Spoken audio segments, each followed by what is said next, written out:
D'abord, nous avons fait une jurisprudence avant d'écrire des choses en termes de gouvernance.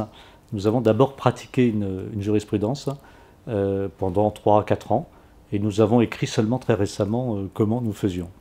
Dans les règles du jeu, il y a d'abord le fait que ce qui est d'abord fait en local, c'est les opérations et le développement, la maintenance de tous les systèmes opérationnels informatiques. Donc c'est l'essentiel du travail opérationnel. Ça c'est très important dans notre mode de gouvernance fédérée pour créer la confiance, pour responsabiliser les DSI locaux qui ont cette responsabilité importante et qui dépensent 95% de dépenses informatiques dans un groupe comme le nôtre. Donc c'est un groupe très décentralisé et volontairement très responsabilisé. Ça a beaucoup d'avantages, ça permet l'agilité sur les marchés. Nos marchés sont très différents d'un pays à un autre. On n'a pas des marchés très globaux, à part pour les entreprises internationales. Et puis ça permet aussi d'encourager les équipes informatiques dans chaque pays à fonctionner en très très bonne et très forte interaction avec leur business, marketing, vente, réseau local. Et puis au niveau du groupe, nos principales missions, c'est de définir quelques orientations importantes, alors des orientations financières, pas dépenser plus de 30% de votre revenu en informatique, ni moins non plus d'ailleurs, en dépenser le maximum pour transformer, pour développer la croissance du business et le moins possible sans sacrifier la qualité pour faire fonctionner l'existant. Quelques orientations d'architecture, des choix de produits pour éviter de réinventer la poudre et la connaissance de ces produits. Ces produits sont supportés par des centres de compétences groupes pour bien les utiliser. Des contrats cadres de négociation avec les grands fournisseurs, les éditeurs ou les intégrateurs pour avoir les meilleurs prix avec notre effet d'échelle. Et dans les expertises que nous apportons, des expertises sur la maîtrise des risques projets, par exemple. Nous voyons une centaine de projets décoller et atterrir chaque année, donc c'est beaucoup plus que ce que chaque pays voit lui-même. Donc nous avons accumulé beaucoup d'expertise que nous partageons sous forme d'assurance projet, par exemple. Dans les autres guidelines, des guidelines sur l'architecture, comment découper en grands blocs d'architecture les systèmes d'information locaux, quelles API mettre en œuvre pour lancer des offres convergentes, des offres hybrides, prendre des commandes d'offres triple play ou quadruple play, etc. Alors, nous suivons en permanence, avec notre tour de contrôle groupe, la capacité des projets à être dans les coûts, dans les délais et dans le scope. Donc c'est une discipline que nous nous sommes imposés.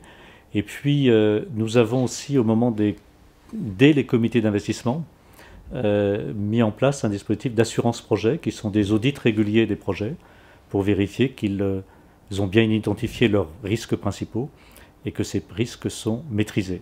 Et ce check-up de santé du projet, il est fait dès le début et il est fait ensuite régulièrement tout au long du projet.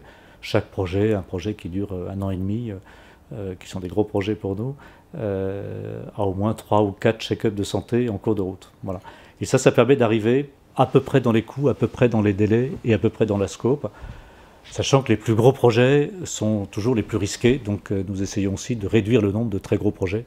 Ce que nous faisons aussi, c'est que vis-à-vis des chefs de projet, qui sont souvent assez seuls devant leur métier, ils ont un fusil à un coup, c'est leur projet, et 1 an ou 2 pour le réaliser, nous avons mis en place des communautés de chefs de projet, de telle façon qu'ils puissent, dans l'ensemble du groupe, partager leurs expériences, partager leurs questionnements. Et donc non seulement la DSI au niveau du groupe peut les aider, mais aussi leurs pairs qui ont accumulé l'expérience peuvent le dire, dans tel cas, là, je te conseille plutôt de faire comme ça ou de faire comme ça. Une autre chose que nous avons faite, c'est de mettre en œuvre dans une dizaine de pays l'an dernier un assessment, un auto-assessment des équipes informatiques avec leurs équipes métiers, qu'on a appelé IT Value for Business, donc, pour bien montrer à quoi ça pouvait servir, qui dure une journée. Et à l'issue de cette journée de travail entre équipe SI et équipe business, ils ressortent avec un programme de travail en 5-10 actions, pas plus, pour améliorer leur interfonctionnement, leur capacité d'interaction, à la fois pour bien s'aligner sur la stratégie, s'aligner sur les portefeuilles de projets, s'aligner bien sur chacun des projets. Et tout cela est restitué au CEO, donc au patron business du pays. Accompagner les métiers, c'est une des tâches les plus exaltantes et importantes des équipes de DSI.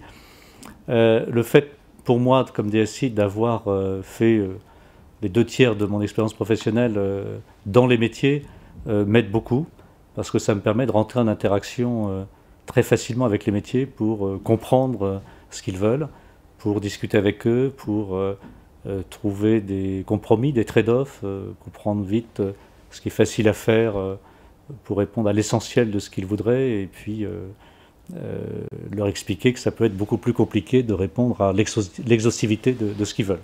Que ce soit une direction marketing, vente, communication, RH, finance. Et avec chacune, la difficulté, c'est qu'il faut apprendre à parler dans sa langue et pas apprendre à nos collègues métiers à parler informatique avec nous, ce qui est souvent rébarbatif pour eux.